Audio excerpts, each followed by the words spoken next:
Hello, MNPS families. Thank you so much for joining us for a real quick discussion about family game night. We know that everybody is really busy, so we're really grateful that you decided to stop by and hang out with us for just a little bit. My name is Jill Baker. I'm an SEL, or Social and Emotional Learning Specialist, and I am joined here on this video with me by Leah Dalrymple, who's also an SEL specialist. And so we are looking forward to sharing just a few ideas about game nights and how it builds important skills for us and for our kids as well. So we're framing it, talking about it as 21st century skills. And I'm going to talk to you about what I mean in 21st century skills. So when we talk about social emotional learning,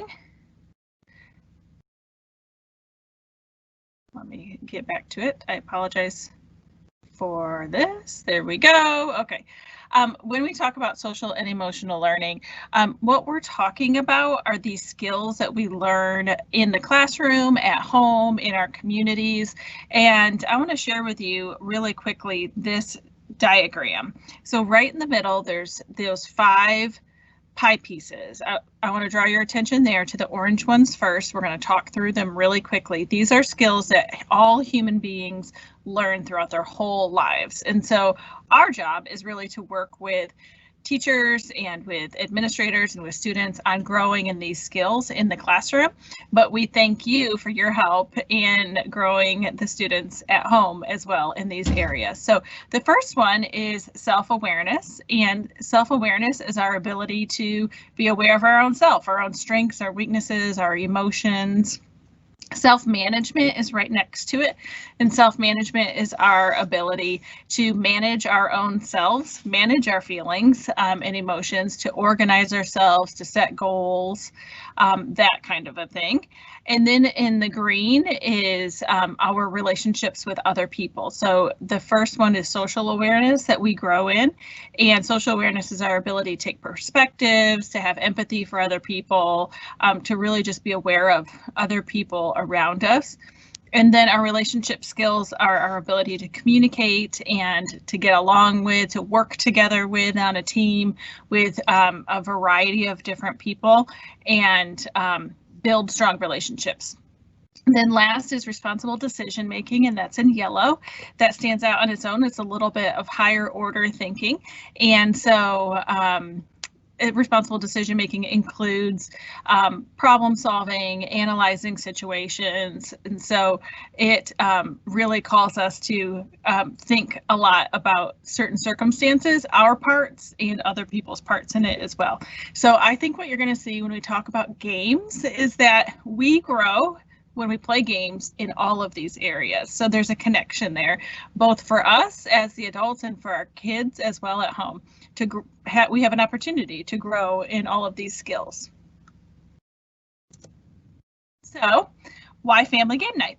Well, for one, family game night builds a connection with all family members, and it increases those positive relationships. So just the act of doing something fun together, it builds those positive relationships. Second, it reduces stress. To laugh, it's just so good for us, and it improves the home environment. It builds resiliency, and when we can have fun together. So when we have fun with somebody, we also have more of a tendency to be able to go through something challenging with them too. So it just builds that resiliency, and it strengthens those bonds. Third, it teaches some really important life skills, or 21st century skills that employers are saying that they need from employees as they grow into young adults. And some of those skills include communication, being able to win and lose gracefully, problem solving, working on a team, so many things that you just, by practicing these skills, you learn them and you're doing it in a really fun way. All right, so I'm going to turn it over to my colleague Leah, and she is going to talk to us about some tips for family game night.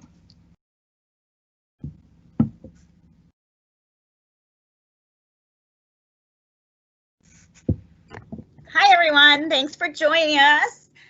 I want to talk about a successful family game night. And there's a couple ways we can do that. First, set aside a time that works for everyone. Maybe that's a Saturday morning in your pajamas or Thursday night directly after dinner. Just find a time that you all can get together and be present. Have lots of different games for kids to choose from. When we allow choice, it allows buy-in for kids to want to come and play with us, right? And lots of times we have elementary school children and middle or high school kids, so you may want to choose one for each category. And I definitely would start with the elementary kids game first, because oftentimes they lose interest, and then you can finish up the second game with the older children.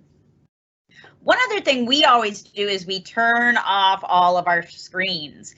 Our side table has a mat that we put all of our phones on to charge at night, and when we eat dinner together and have family game night, we all put them down face down so they don't take away from our attention. We also turn off the TV, all screens off if we're not using it to play a game. I have all boys, so I live under the philosophy of if you feed them, they will come. Lots of times we do a favorite family treat, or we'll share dessert together, and it's another just fun way for them to come and eat and have a great game night together.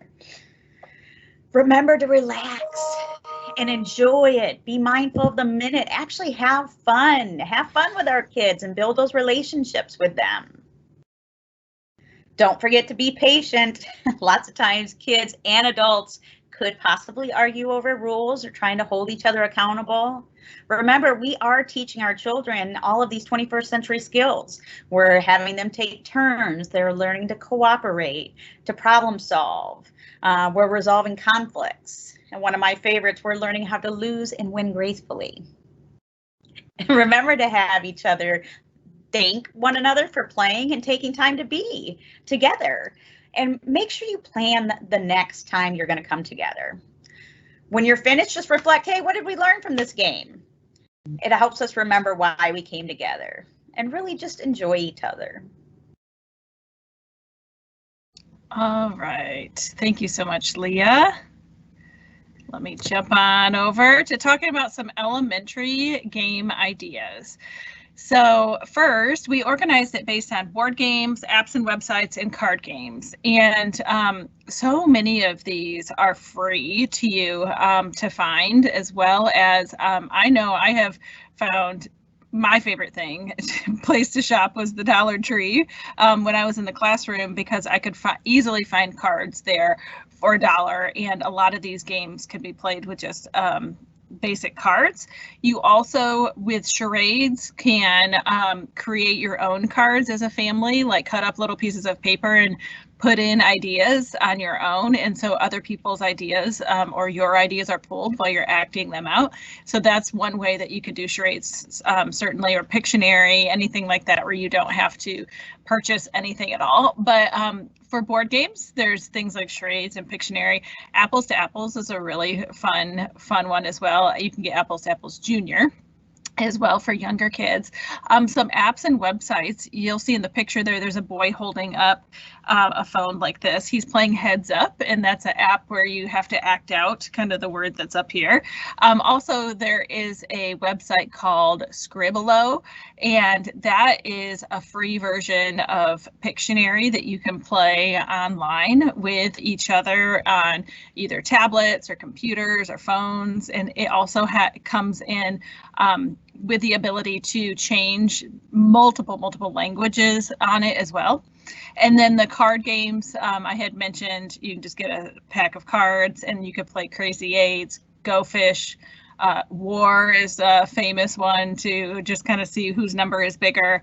You could play Uno, is a family favorite. I know for ours as well, just always a good time. There's so many versions of Uno as well.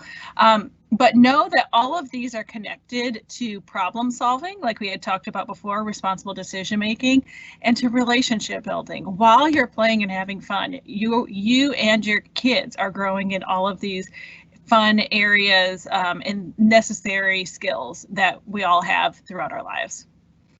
All right, let me turn it on back to Leah for some older kid game ideas.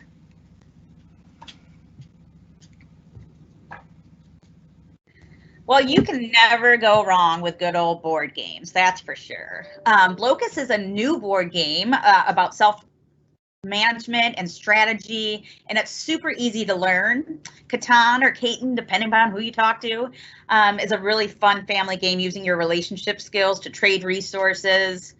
But don't forget about the good old-fashioned ones like Monopoly, Life, Sorry, Trivial Pursuit, Beat the Parents, Yahtzee. All of these great games can often be found at garage sales. You can find them laying around your house, at grandparents' places. They also have been transferred to apps. Tons of these great old board games are now on our phones, just like Jill said. You can do mirrored games like that. You can also use your phone to mirror on top of your smart TVs, whatever floats your boat, whatever's best for your family. And if you are techie, you may want to use an app like Minecraft to create plans or go into battles with Dragon Hunter 4. Some families may enjoy playing together things like Just Dance, or you may want to sing together. Whatever is fun, and there's tons and tons of apps that are out there. You can buy things like Escape, but there are tons and tons of free ones that we've included on our tip sheet. If you look at good old decks of cards, like Jill said, we included 100 different games that you can play: spades, gin rummy, euchre. Share these games with your kids. I know we all used to sit around and play cards a lot. There's also store-bought games like Phase 10 or Kinder Perfect, which is a family-friendly version of an adult card game. Kids are cracking up at exploding kittens. There's just so much stuff out there, and it's really not about buying it or using free things. It's just whatever you can do to spend quality time together. And remember, you're teaching these life skills through play, and we really owe it all to each other to make it happen. So let's plan a time. Right now, I want you to grab a piece of paper, and there's 3 things we're going to think about. First, quickly think over, what does your schedule look like for this next week? What is a time that would work for all of your family? And if you don't have a piece of paper, just think about it in your head. I'm going to write Saturday at 2 because I know we're all home. One of our favorite games to play is Yahtzee, so that's going to be my suggestion, and I'll take my kids when we get together. Last, I always put it on the calendar, and I stick this sticky on the back of my front door so the kids know, okay, Saturday at 2 o'clock, my board game's gonna be Yahtzee. What are you bringing? Sometimes I use Alexa to remind them. Sometimes I put it on Google Calendars. Whatever works for you. It's really just about spending time together. So we just wanted to thank you all for joining us. If there is anything we can do to support you, we have included our email addresses. Please contact Family Support at MNPS. We will answer your questions as quickly as possible. Have a wonderful night, and please check out our tip sheets with all of our suggestions and free games. Thanks for joining us. Bye. Thanks, everybody.